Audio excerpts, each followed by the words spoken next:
Third-placed Sturt played host to second-placed West Adelaide at Unley Oval. After consecutive drawn matches, the Double Blues were hungry to chalk up a win.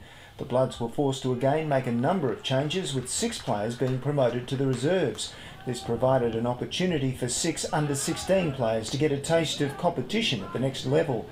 West got out of the blocks in the first quarter, kicking 4 goals. Sturt failed to even trouble the scorers. However, the Double Blues found their mojo in the second quarter and got themselves right back in the contest. Sturt's bad kicking for goal in the second and third quarters saw them still trailing the Bloods at three-quarter time. Sturt coach Michael Borden was particularly impressed with his side's improved work rate in the final term, getting the ball into the forward line and keeping it there. 6-1 was their final dividend. Patrick Wilson across halfback was an absolute standout.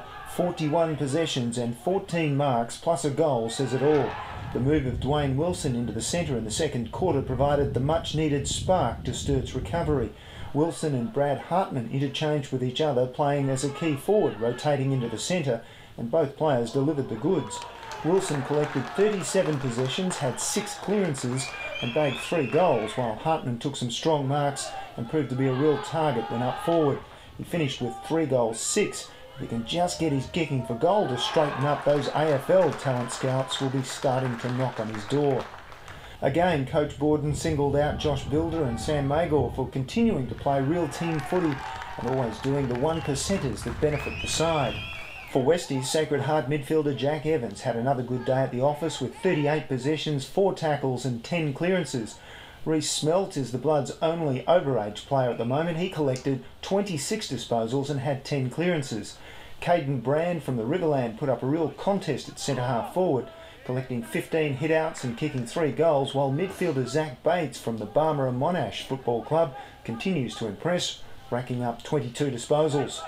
Westies coach Jared Mears made special mention of young Harry Westhoff, an under-16 player in only his second game, who played in a back pocket on the resting ruckman. He never stopped competing and contesting. After trailing for 3 quarters, Sturt stormed home in the final term to win by 21 points. After the Panthers' impressive win over the Tigers, South coach Kim Cobb spent all week stressing the importance of backing it up with another strong effort. It obviously fell on deaf ears because apart from the first 10 minutes of the first quarter, where South kicked the first 2 goals, not much else resembled last week's form. Cobb rates the Eagles very highly but says the lack of effort by his side was totally unacceptable, given the Panthers showed what they're capable of delivering against Glenelg. For Eagles coach Shane Grimm, he was particularly impressed with the performances of 2 first-game players. Paul Ace Ventura from the Seaton Ramblers, playing as a wingman come small forward, collected 21 possessions, laid 5 tackles and kicked 4 goals. James Lean from Flinders Park played across half-back, read the game well, picked up 22 possessions and took 6 marks. Riley Knight from Clare, playing his second game as a wing half-forward, picked up 31 possessions, had 7 clearances and laid 7 tackles. Coach Grimm is particularly pleased with the defensive side of his game, how when the ball is in dispute, Riley is one who will chase, tackle and harass. Albert Dunstan from Yadunda has been playing at full back this season. He was moved to full forward and really enjoyed the freedom. He made his presence felt, taking 10 marks and booting 4 goals. The Eagles' engine room was again dominant, with Caleb Lloyd, James Moss and Tom Schwartz all collecting in excess of 30 disposals. Schwartz has been in outstanding form over the past month and is in line for promotion to the reserves. The South players met after the game and have taken it upon themselves to put in a lot of extra work on the track, particularly when they have a bye. Cobb said only 3 of his players deserve a mention. Kurt Linder, playing across half-back and rotating through the midfield, his 17 possessions, 5 marks and 3 tackles was a competitive effort.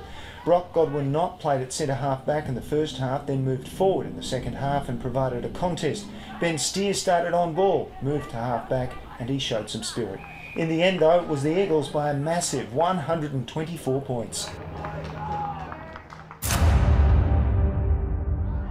Top-placed Norwood ventured out to Elizabeth Oval to face the unsettled Central District side.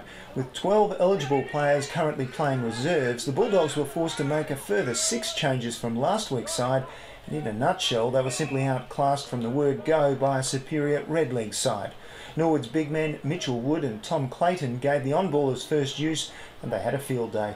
Adam Nunn, with 34 possessions, 12 clearances and 3 goals, was outstanding. His inside work clearing stoppages was superb. Josh Moyle, with 30 disposals and 8 clearances, was also in the thick of the action.